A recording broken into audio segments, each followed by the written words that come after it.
อยไปกันพี่ตี้ไปหาใส่เครื่องสินางทานหรือว่าสิให้ค่อยพาไปใส่บ่มานะไปตีค่อยพาไปใส่อีหายอันนี้จะเบิ่งอันนั้นเฮาไปเฮ็ดนานน่ะลุกอีหายอันเฮ็ดไปเลยเสียวกันโอ้ยเสียคอยกลับมาไปสิไปเปลี่ยนให้ยังไงเสียคอยขับไปเปลี่ยนซอยจ้าเอาสบายดีน้องมื้อนี้สิส่วนบ่าวสุกไปเล่นบุญสวงเหือเนาะเจ้าเพิ่นสิไปนำจักบ่สิเอาไปส่วนเพิ่นจักเพิ่นอยู่เฮือนจักบ่และย่านว่าเพิ่นออกหน้าน้ำเมียเพิ่นบ่จักบ่ตอนนี้ก็ยังบ่ฮู้เนาะว่าบ่าวสุกอยู่เฮือนบ่หรือว่าเพิ่นอยู่กับเมียแม่นดาวจะเขาไปส่วนไปเล่นบุญมื้อนี้แต่ทุกคนว่าจะได้การแต่งตัวการแต่งตัวสาวลาวสิไปบุญได้อยู่บ่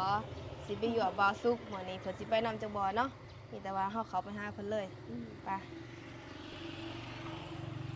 เพิ่นคือสิอยู่เฮือนนี่ดอกเห็นประตูเปิดไว้ไปเฮาเข้าไปหาเพิ่นเปิดไว้อยู่เนาะแม่น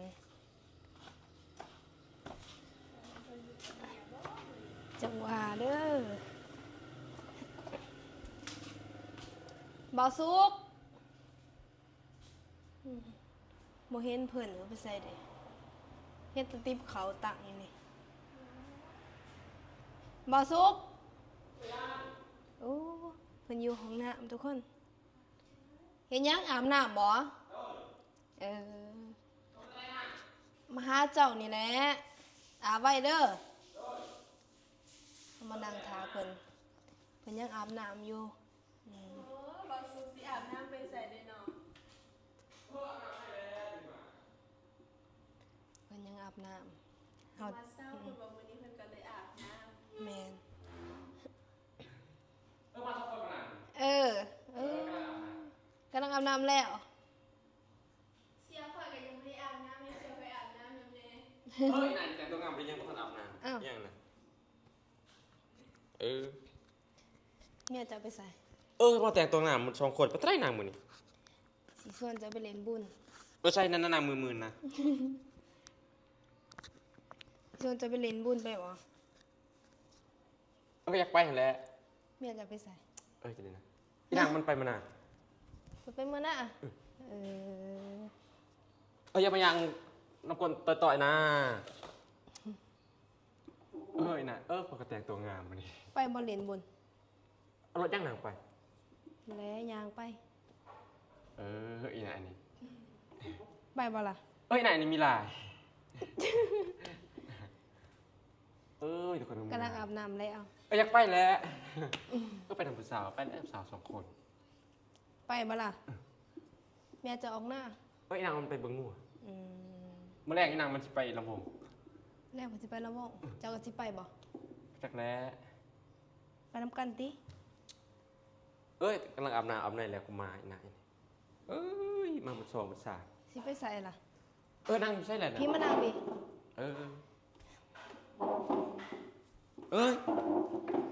อีนางอันนี้ซีน้ำหอมมานั่งมื้อนี้หอมตกลงว่าไปเนาะมื้อแรงก็ไปอีกบ่จักแล้วอีนางใส่ว่าสิไปมื้อแรง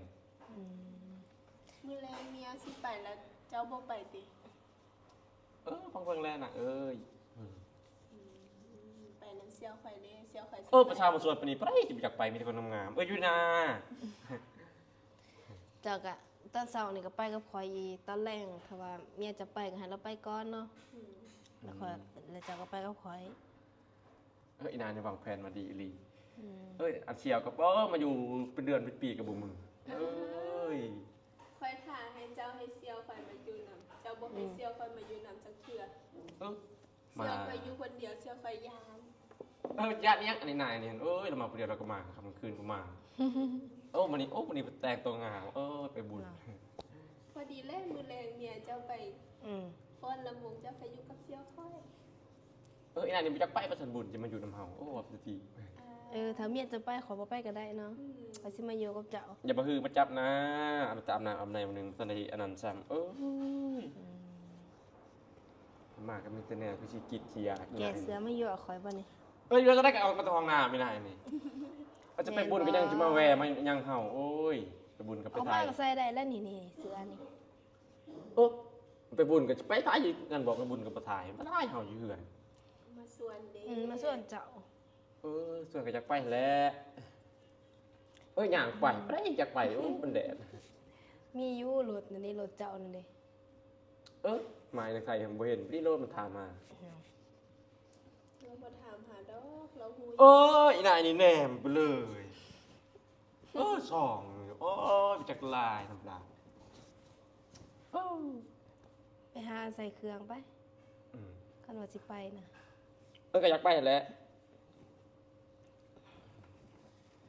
อีนายนี่แหนมเลยปฏิยา ยาเย็นเนี่ยฮะ ยาแลแหนมคือสิกินแหนมมึงมันจะเชื่อกันแน่ไปกินปยา ถ้าไปกันพี่ตี้ไปหาใส่เครื่องสินางทานหรือว่าสิให้ค่อยพาไปใส่บ่ มานะ ไปตีค่อยพาไปใส่ อีหายนี่จะเบิ่งกันนั่นเฮา ไป เบิ่งนะอย่ามาจับนะเบิ่งนะแหนมเลยอีนาย ใครบอกจะบ่ใส่เนาะ แนวบ่ใส่เสื้อผ้า มาแต่อาบน้ำกำลังเข้าห้องน้ำอาบน้ำอาบน้ำอาบน้ำก็ยังบ่แล้วแต่บุญก็ยังยากเฮา บ่ได้ยากเนาะข่อยอยากไป2คนก็ได้แต่ข่อยอยากให้เจ้าไปนำ อยากมาสวนเจ้าดิ อย่ามาจอกมาจับนะอาเชียวกับไปอันเดียวกันจักลา มีเงินอยู่ว่าละสิไปบุญนะ ว่าแต่เชื่อจะแพ้ก็นานนะยันจะบริทายอีน่ะ ไปไว้เด้อสิทา เชื่อส่งกับทันใส่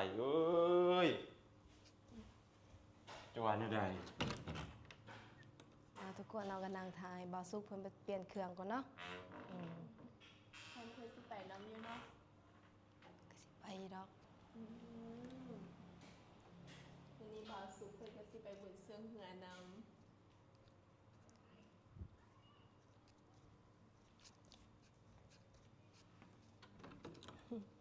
ใส่ไว้เด้อเครื่องหั่นเด้อ นะเย็นๆนะ เอาให้เสื้อค่อยไปใส่ซอยบ่ แต่เชื่อนำจะเป็นจักลา ใส่เฮิงเดี๋ยวข่อยสิไปใส่ซอยเด้อ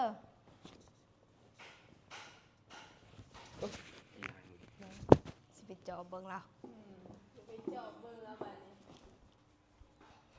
จอบเบิ่งอยู่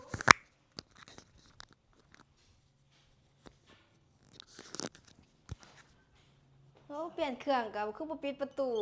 อีน่าอยู่ดีนะเห็ดยังกับบุเล่มึงนะแล้วนะบ่นี่ เปลี่ยนน้ำกับบุเล่มานำ สิใส่แพร่นี่บ่ไป ก็ไม่ใช่ดอกกำลังเปลี่ยน